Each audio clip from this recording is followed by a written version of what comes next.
Here today I prepared these anime appearing on the right. They are all sorted from levels from sad to depressing. All the anime are listed below as well, and this video is in chapters so you could jump around if you want. The only requirement for an anime to be here on this list is that I've watched it and it made me depressed or it made me cry.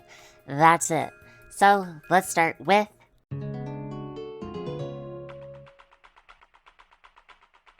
this is the first depressing anime we're covering. Now, the next few anime aren't going to be too sad. They're tasters to prepare you for what's to come, while each get more and more depressing as the video goes on. So ReZero is sad, but it's more than just normal sad. All of these anime are. For ReZero, it's the sadness of what was, what could have been, what never was, and being completely alone. So let's talk about what that means a bit. In ReZero, every time Subaru, the main character, dies, he goes back in time. Time loops alone are usually very depressing, especially if terrible things happen within the time loop. And ReZero definitely has that. But it's more than that in this anime. Whenever he tries to do something, he usually fails, but this failing includes so much pain, not just physically, like being frozen to death and having your body crumble, or being mauled alive by hundreds of rabbits as you're forced to feel every little bite. No, there's mental torture as well. He's forced to watch over and over as the ones he cares about are killed in front of him, as everything he's worked for crumbles away in insane amounts of times, where his death is the only thing that can bring everything back just a few days. That in itself is depression.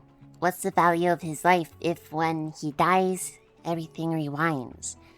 And in the second season, this concept is explored and I personally think it's done really well.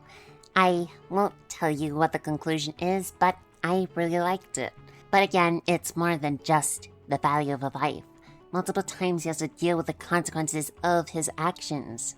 Not only in a current loop, where the consequence is watching someone you love die, or dying a brutal death yourself. But when a new save point is set without his knowledge, he can't go back any further and is forced to deal with whatever timeline he's left with. And his one ability, be it how brutal it is, can't help him. And even more than that, he has to learn that sometimes there's nothing he can do.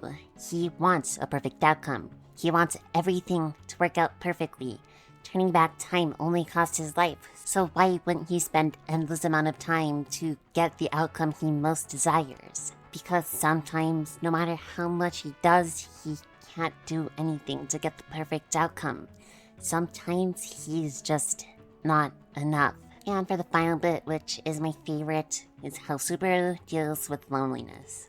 In every loop and every life he has, he is the only one to remember. All the memories people have with him are only a fraction of what truly happened. He is alone in an endless looping world where all around him is despair and no one is there to talk to. Even if he tried to tell them his ability, he would just die. Or worse off, they would die from just hearing it. So no matter what he does, Subaru is alone. And just the culmination of these sad traits just make me depressed. Not sad enough to cry, but it gets me right in the depression. And the main reason I put this anime first is because more people have actually heard of ReZero. I would have put the other one first, but hey, engagement needed. Anyways, it's time for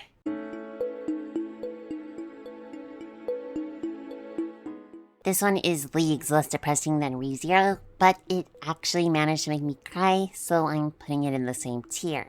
Now, unlike most anime on this list, this one is way more happy-go-lucky. The real depression comes from the backstory. Most of this anime is spent being a gag anime. Not the most depressing at all. Though throughout the entire first half of the anime, there were these little seeds planted hinting at Helck's backstory. Things here and there that didn't fully make sense, and questions not fully answered. Through the anime, I knew something bigger was coming, and let me just say the anime delivered. One of the best things the anime does is relationships, not only in the main story, but in the flashback as well. Everything looks so nice and cozy, and everyone's living their best life, only to have everything ripped away from you and Helck in the most depressing way possible. There's this one episode called Smile, and I sure as Helck wasn't smiling during this episode. I really don't want to spoil it for you because the emotional impact and realization of that scene and those few episodes really make the show worth watching. And this definitely is one of the easier shows on this list to swallow. The sad part is a piece of the whole show instead of many of the others where sadness encases all. For this show, sadness comes from the loss of what was. How so many amazing things can be taken away in a short time just from the greed of others. And if you want to watch something that's not pure depression but still want the feels, this is definitely the one to watch. The next one I'd say is a combination of ReZero and Helck's Depression. So, up next we have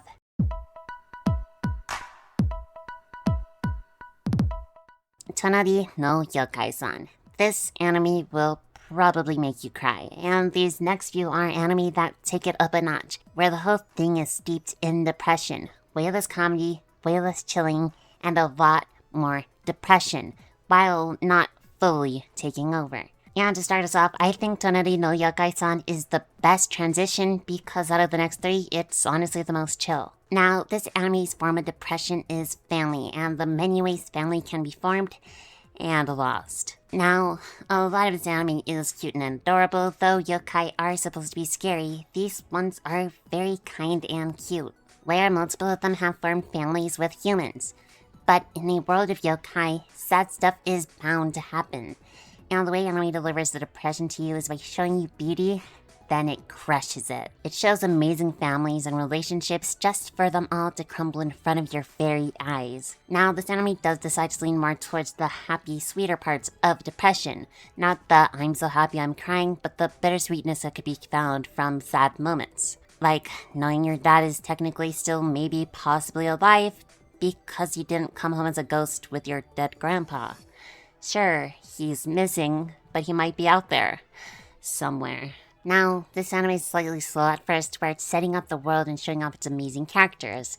And there are a lot of characters, each with their own stories, and they have their own emotional beats that make you want to cry for different reasons. Do you like first love sacrificing themselves to save you? How's about someone that you've loved forever telling you to forget them because they're about to die and don't want you to feel pain? No?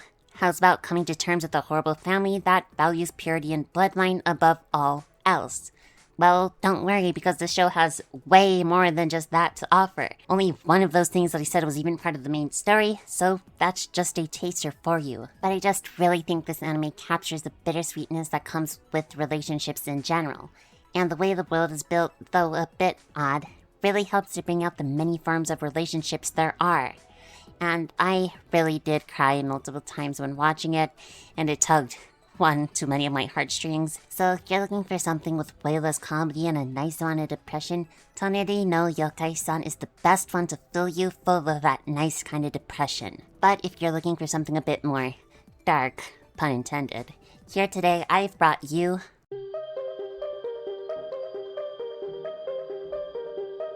Cells at Work Code Black.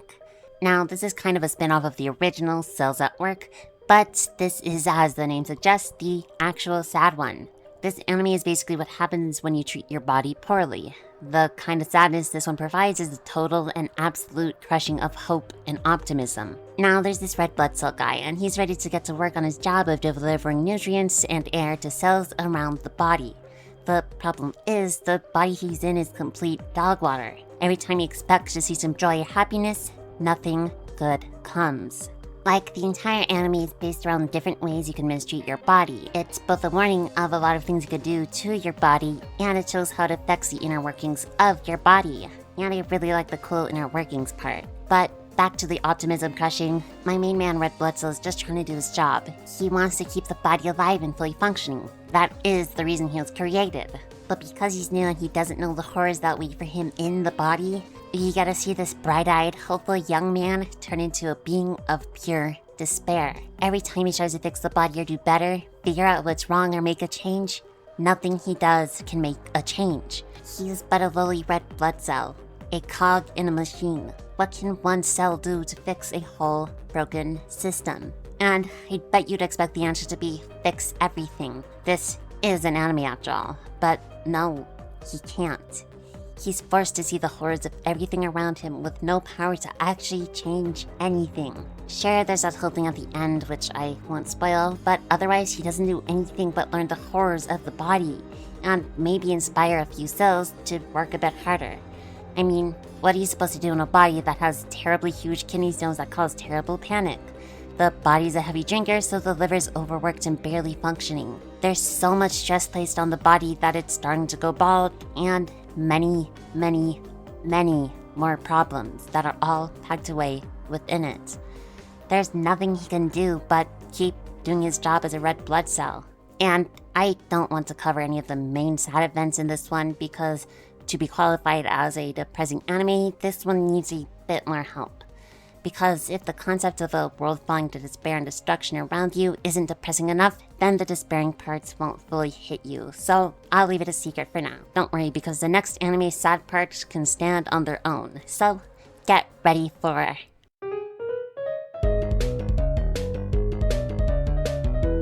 Dororo. This anime's form of sadness is the loss of something that's yours, the pressures of self-sacrifice, and the horrors of war.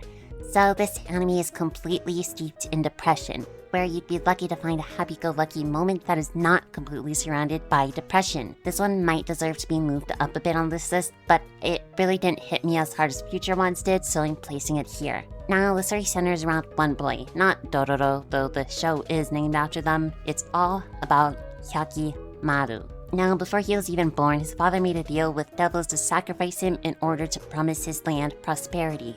Think about it. One life for the prosperity of an entire populace. That's a pretty good deal, but Hyakkimaru didn't get a say in it at all. So when he was born, the demons ate him. They each took a part of his body. His eyes, his nerves, his skin, his mouth, his ears, his legs, and so on. And all he was left with was nothing but a torso, a heart, and a head. So the whole story is him reclaiming what was taken from him. Every time he kills a demon, one of his body parts are returned. But when it does, some misfortune befalls the people that benefited from his sacrifice. The whole story revolves around Hyakkimaru slowly becoming more and more human, with Dororo as his guide, while trying not to become more than human and becoming something else entirely, which on its own is pretty deep.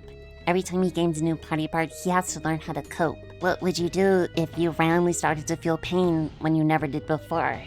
Or started hearing when the world was just once silent? Every new part of him makes it hard to adapt, but at the same time he becomes more human, so I think that's just beautiful on its own. And the next part, pressures of self-sacrifice, really hit with this one. Like I said, as he kills more demons, the worse it is for the people. The more and more he reclaims what was taken from him, the worse he makes it for an entire populace. But what should he do? Should he just let himself be the martyr to help a massive group of people to thrive, or should he take back what is rightfully his? This question is the main conflict between him and his younger brother, and the way it was handled was just amazing in my opinion. So I really can't go into further detail. But anyways, for the final part, the horrors of war, as Dororo and Hyakkimaru travel the country looking for demons to slay, they see the terror war causes. Because not only are there demons running amok, killing people, but there are also many wars going on, also killing people. So through each town and demons they slay, we see the horrifying after effects of war on any place. An orphanage killed and burned to the ground for being suspected spies. A tree demon that spawns minions from the blood of fallen soldiers. People turning to demons for protection while everything around them falls apart. And I'm pretty sure each demon symbolizes some messed up part of war, but I can't be fully sure because this guy is just like a pile of scum. Maybe like how war pollutes places and causes slums to form or something. But it just shows how bad things get from constant war and the demons that surround it, though not literal demons. And I just think the whole story of this anime is really worth watching, and it's very moving, emotionally speaking. And I can't think of a cool transition for the next anime, so yeah. But the next anime we'll be covering is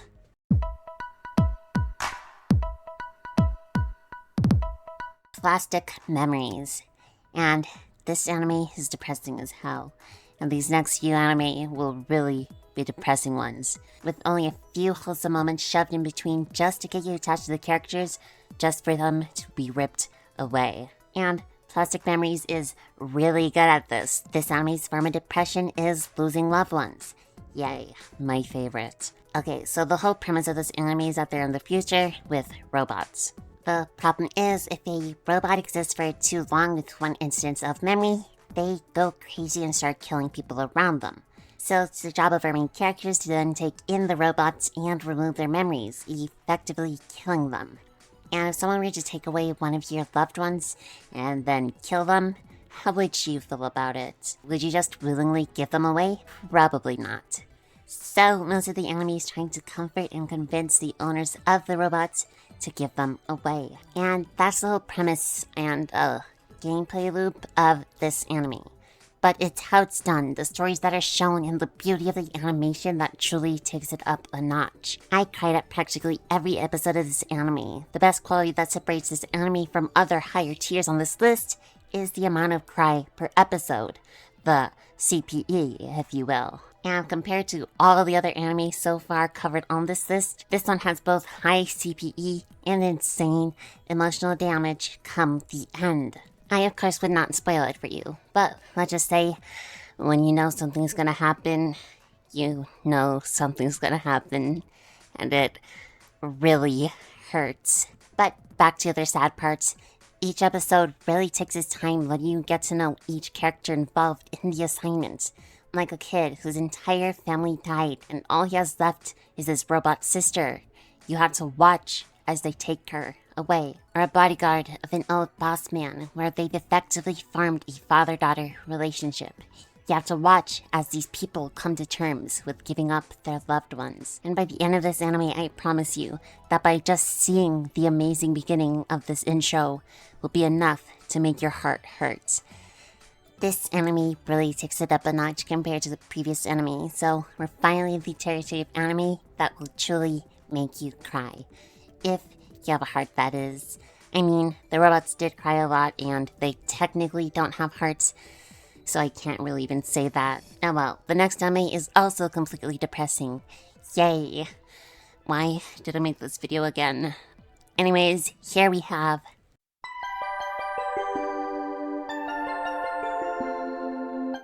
To Your Eternity. Now, this anime makes me cry just thinking about it. The way this anime makes you depressed is by considering the ramifications of immortality and the fear of losing both loved ones and the memories you shared, which is just terrifying and depressing.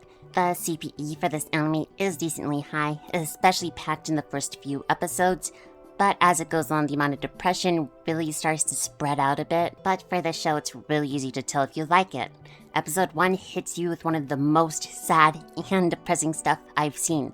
And if you don't cry, or at the very least feel some sadness from the first episode, this anime really isn't for you. But let me describe the premise a bit. There's this orb that when it gains stimulation from an object or being, it can become said object or being. This orb eventually gains human form and is named Fushi, so I'll be calling them that. But the whole story loop plays around Fushi meeting new people. A little girl who wants to become a mother. A boy who wants to see anything that's not snow. A kid who just wants to be loved. And then, well, human life isn't that long, and Fushi is immortal, so you get the gist of what happens. But they spend so long getting you to fall in love with these characters. All of them have hopes and dreams, things they want to do and achieve, but not everyone is immortal, and life really isn't fair. So you see these hopeful humans just wanting to achieve their dreams just get crushed by the weight of the world, while Fushi has to sit there and just watch it happen. Of course, he tries to change and help them, but he's not all-powerful, so he just has to lose everyone he loves, and that really hurts. But what hurts more than losing those you love? Forgetting they ever existed in the first place. There are these things called knockers that steal Fushi's memories. They take the beings he can become and just leave a blank spot in his mind. He knows something is missing. He knows they're gone, but he doesn't know who they are. And just adding that small part really took this anime up a notch. And then there's season 2. In my opinion, season 1 is kind of better than season 2 in a human sense, because the whole thing was building Fushi up to be more and more human. But come the end of season 1 and beginning of season 2, he doesn't become more human, but becomes more than human. And he starts losing his humanity and becomes something more akin to a god. And kissing your humanity goodbye is sad and all, but the amount of relatable depression goes down quite a bit. Still definitely worth the watch. I truly do love this anime. It was the spark behind this video, but yeah. Anyways, do you know an anime that's actually terribly depressing all the way till the end and only gets more and more depressing? Well, it's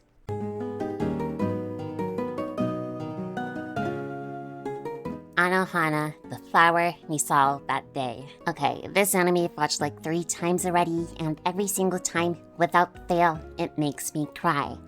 Like, I know the ending, and I know all the plot points, and I know all the emotional beats that hit in this anime. But despite all of that, it still somehow makes me bawl my eyes out every time I watch it. So what type of depression does this anime give us? Guilt. So there's this girl who died when she was a kid. She was a childhood best friend of all the main characters. And the main character is able to see her ghost. Is he making this up in his head? Is she real? Well, the anime does answer this, but you'll have to find out for yourself. Let's just say that she's pretty dang realistic, even before anything is set in stone. And to that point, the main character really can't ignore her. But why is it about guilt then? Well, the main character blames himself for her death. There was this whole love triangle stuff, and when you're kids, especially that young, love is like a massive thing that decides friendships. So when things happen between them, he runs away, and she chases him, and, well, she perishes. So Junta, the main character, blames himself for her death. And because he just randomly starts seeing her ghost again, this just cemented in his mind that it is his fault. But the thing is, everyone in the friendship group blames themselves. I mean, if you're a kid and your friend dies, then you'd probably blame yourself. And each of their stories and their entire lives were all deeply affected by the accident. At first, it seemed like it was just Junta that was messed up by it, and it was only his fault. But as more and more of the anime goes on, you see how each of them in their own heads blame themselves for what happened. None of them move on, and they all think it's their own fault. So the whole anime is trying to get the whole gang back together while they all come to terms with what happened. And the accident messed them all up mentally, so it was really needed for them to get together and talk about it. And yeah, the whole anime is just the accident wasn't your fault meme, move on, but like, way more depressing. With insane emotional beats and character development with so much good stuff shoved in there. And like, prepare loads of tissues and maybe a bucket for all the tears you're gonna cry. This anime really hurts to watch. Now, I could say more, but that would be spoiling. In terms of wide-range depression, this anime really hones in and focuses on one main subject, which is the consequences of guilt and how to move forward, which I think is just beautiful. So unless I want to spoil everything by getting into specifics with the characters, this is all I'm allowed to say. That being said, let's move on to the most depressing anime on this list, with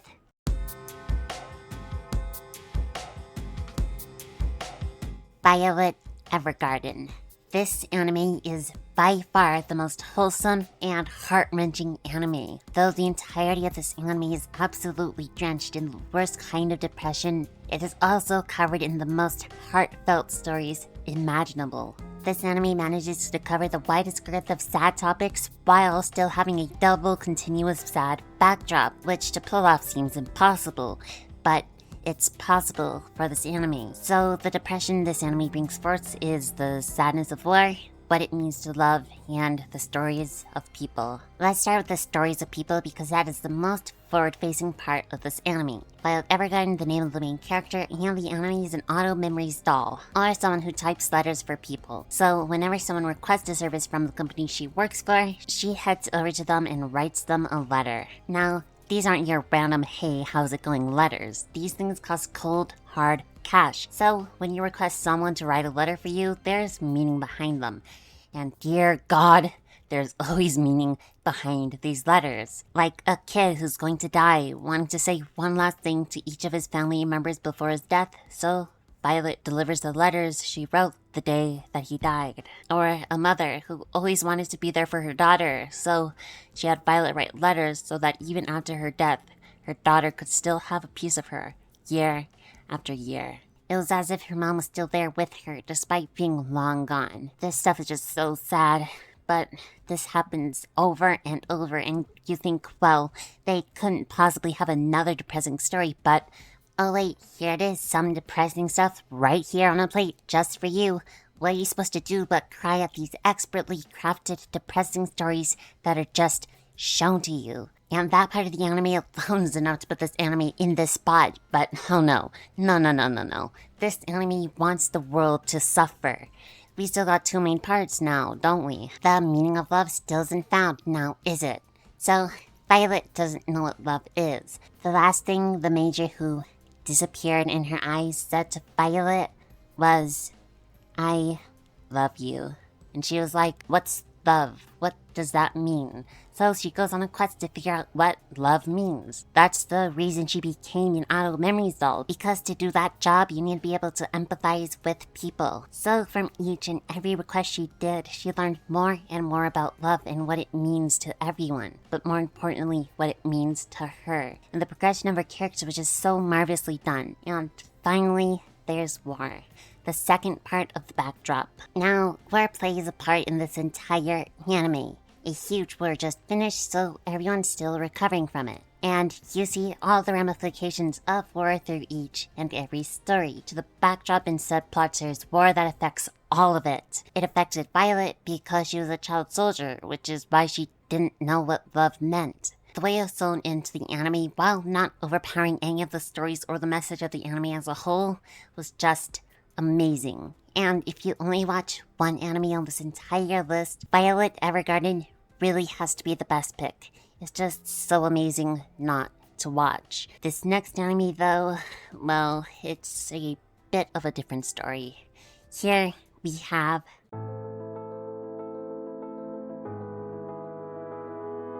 Now this anime is just pure depression. If you want to feel sad and only sad, watch this anime movie. That's right, it's not even an anime, just a movie, but it's still the saddest thing on this list. Will you get any joy from watching this? Maybe a little smudgem at points, but this anime is meant to make you feel depressed. Now, I actually can't spoil anything about this anime. I just couldn't sleep at night if I revealed any bad things at all.